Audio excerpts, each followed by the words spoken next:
कक्षा 10 के समस्त विद्यार्थियों के लिए आज विशेष एक मैं बात करने आया हूँ, जिसके आधार पर परीक्षाएं समाप्त हो गई 2021-22 की। ठीक, अब 2022 और 23 के लिए सभी विद्यार्थी जुड़ गए हैं और आज दिनांक 5 मई 2022 दिन गुरुवार से फुर्सत क्लासेस में संस्कृत विषय, ध्यान दीजिएगा, विषय संस्कृत चालू किया जा रहा है, अर्थात प्रारंभ किया जा रहा है। कहने का आशय यह है कि आज से आप लोगों को समस्त विद्यार्थी जितने हैं सबको संस्कृत विषय पढ़ाए जाने का मैं पूरा प्रयास करूँगा। आज से आपका नया बैच प्रारंभ हुआ है। ठीक, रोज आपको प्रतिदिन संस्कृत व्याकरण के आधार पर, संस्कृत कक्षा के आधार पर जो विषय आपका संस्कृत है, इसके आधार पर आज से आप लोगों को प्रतिदिन आधे घंटे की क्लास में पढ़ाने का पूरा प्रयास किया जाएगा। ठीक, इसी के आधार पे आइए मैं आप सभी विद्यार्थियों को यह बताना चाहता हूँ कि आपका संस्कृत का जो पाठ्यक्रम है, यूपी बोर्ड कक्षा 10 का संस्कृत पाठ्यक्रम है, इसके आधार पर ध्यान दीजिएगा, ये संस्कृत आपका कुल मिलाकर के 2 भागों में विभाजित है। कितने भागों में? 2 भागों में विभाजित है। ध्यान से समझिएगा। पहला जो आपका भाग है वो है संस्कृत साहित्य। क्या है? संस्कृत साहित्य। ध्यान से समझिएगा। और दूसरा भाग जो आपका है वो क्या है? हाँ, संस्कृत व्याकरण। ठीक, ये संस्कृत साहित्य आपका 35 नंबर का प्रश्न है। तो कितने अंक आएंगे?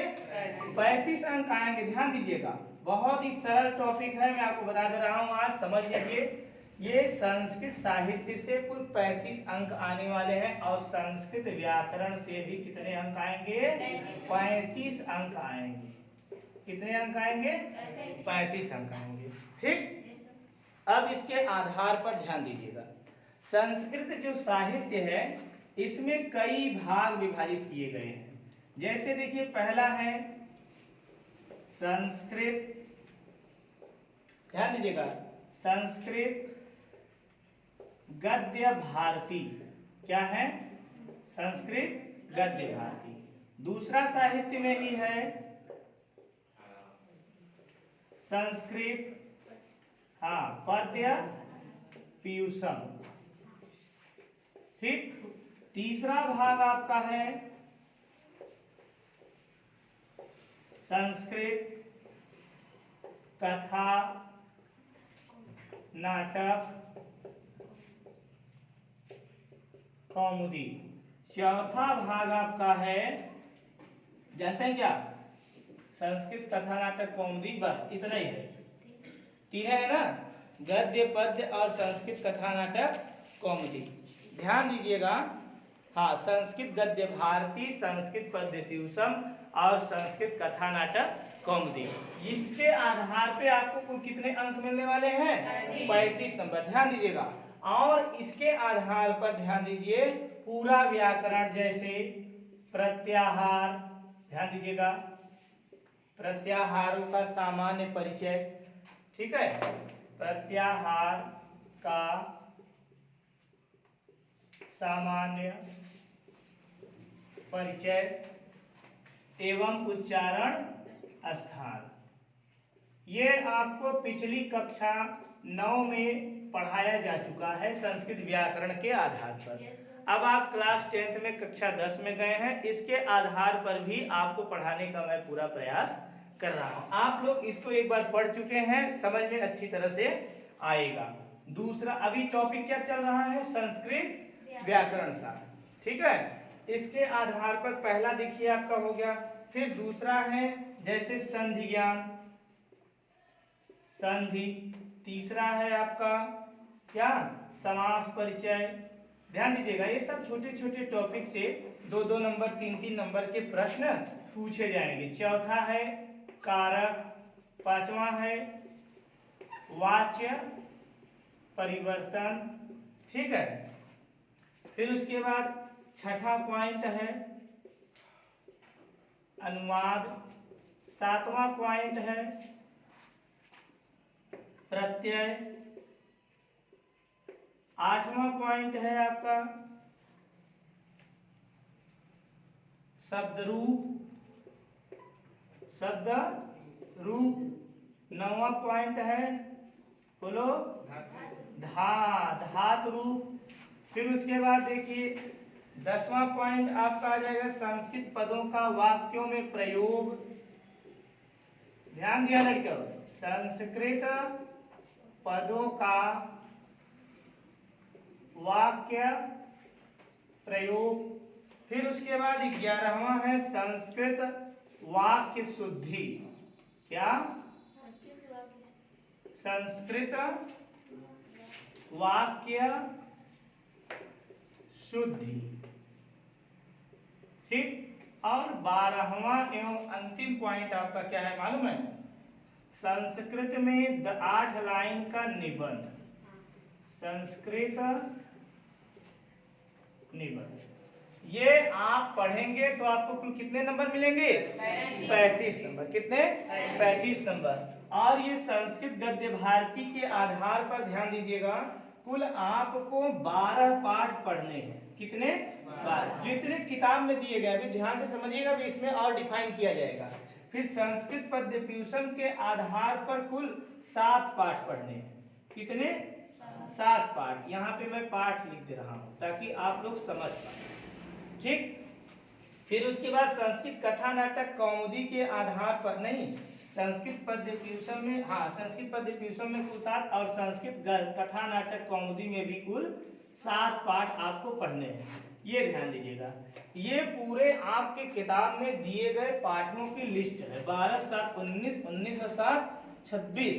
ये इतने पाठ है, लेकिन कोरोना जैसी महामारी को देखते हुए इन 12 पाठों में से कुछ पाठ घटाए गए थे, 7 पाठों में से कुछ पाठ कम किए गए थे, ये पाठों में से भी कुछ पाठ कम किए गए थे। तो कौन से पाठ पढ़ने हैं, कौन से नहीं पाठ पढ़ने हैं, आपको एक वीडियो बना करके दिया गया है। उसके आधार पर आप उसमें जा करके देख सकते हैं कि कौन सा पाठ में पढ़ना है, कौन सा पाठ नहीं पढ़ना है। यहाँ तक बात आप लोगों को समझ में आई कि यहाँ पे अगर संस्कृत का पूर्णांक यदि देखा जाए तो कितना होगा? 70। कितना? 70। 70 नंबर को 2 भागों में डिवाइड किया गया है। कौन कौन? एक है संस्कृत साहित्य, माने के किताब में क्या क्या पाठ दिए गए, और दूसरा 35 नंबर का क्या बांटा गया है? तो ये 35 मिला करके इज इक्वल टू कितने हुए? 70। ठीक है। आप ध्यान दीजिएगा, इसमें कुल 25 पाठ पढ़ने। इन 25 पाठों में कुछ पाठ आपको नहीं भी पढ़ने हैं, ठीक है। फिर इसके साथ पढ़ने हैं नहीं पढ़ने, नए सिलेबस के आधार पर भी बता दिया जाएगा। लेकिन यहाँ पर ये जो 35 नंबर का आपका व्याकरण पोर्शन है, इसमें से कुछ छूटा नहीं है और न ही भविता कभी छूटेगा, ठीक है। व्याकरण तो व्याकरण होता है। ध्यान दीजिएगा, व्याकरण के कुल 12 रूप आपको पढ़ने हैं। कितने? 12 रूप। कौन? पहला क्या है? प्रत्याहार। ध्यान दीजिए, प्रत्याहार एवं वर्ण परिचय उच्चारण स्थान। दूसरा आपको संधि पढ़ना है। क्या पढ़ना है? संधि पढ़ना है। तीसरा आपको क्या पढ़ना है? समास पढ़ना है। चौथा कारक प्रकरण, कारक एवं विभक्ति। पांचवा वाच्य परिवर्तन। वाच्य परिवर्तन अंग्रेजी में बोले तो एक्टिव वॉइस, पैसिव वॉइस पढ़े हैं आप लोग। फिर उसके बाद संस्कृत में अनुवाद। फिर 7वां आपको क्या पढ़ाया जाएगा? प्रत्यय। 8वां क्या है? शब्द रूप। और 9वां क्या है?